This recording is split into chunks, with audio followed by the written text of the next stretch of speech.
আসসালামু আলাইকুম প্রিয় বন্ধুরা, আপনারা দেখতে পাচ্ছেন বেলডাঙ্গা মুর্শিদাবাদ। আমরা সবাই জানি আমার বাড়ি হলো আসাম। দেখেন, এটা আমাদের আসামের সম্মানী গামছা। আমি এখন আছি বেলডাঙ্গা মুর্শিদাবাদ, এখানে আমরা আছি। আলহামদুলিল্লাহ, আপনারা দেখতে পাচ্ছেন, এইদিকে দেখেন, এটা বাবির মসজিদ হবে। এখানে এখানে 5 ওয়াক্ত নামাজ হচ্ছে। এখানে জুমার নামাজ হচ্ছে। গতকাল জুমার নামাজ হয়ে গেল, হাজার হাজার লাখ লাখ মানুষ হয়ে গেছে। প্রত্যেক জমা হচ্ছে 2026ও প্রথম জমা গতকাল হয়ে গেল। আলহামদুলিল্লাহ, দেখেন, এটা হলো বাবরি মসজিদ।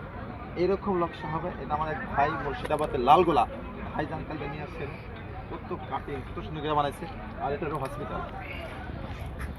এরকম হবে, মানে তারা মন গড়ে বানাইছে। একটাও ভালো হবে, খুবই ভালো হবে। দেখেন কত সুন্দর করে আমার ভাইজান বানাইছে। আমার ভাইজানের জন্য দোয়া করি, আল্লাহ তাকে এই বাবরি মসজিদ যে উদ্দেশ্য দান করছেন, আল্লাহ তাকে প্রত্যেকটা মনে আশা পূর্ণ করুক। আর আপনারা বেশি বেশি করে ভিডিওটা শেয়ার করুন, সারা পৃথিবী মানুষ দেখুক আমাদের মুসলমানের আকর্ষণ, ভালোবাসা, মহাব্বত। আমাদের মসজিদ কয়টা ভাঙবে? একটা ভাঙবে, দুইটা ভাঙবে, আমার 1000টা করবো মুসলমানের। এটা আমাদের আকর্ষণ, ভালোবাসা। আল্লাহ আমাদের সবাইকে ইসলামের জন্য কবুল করুক। আর আমাদের হুমায়ুন কবিরকে হযরত ওমর রাদিয়াল্লাহু তাআলা আমাদের শক্তি দান করুক। আল্লাহুম্মা আমিন।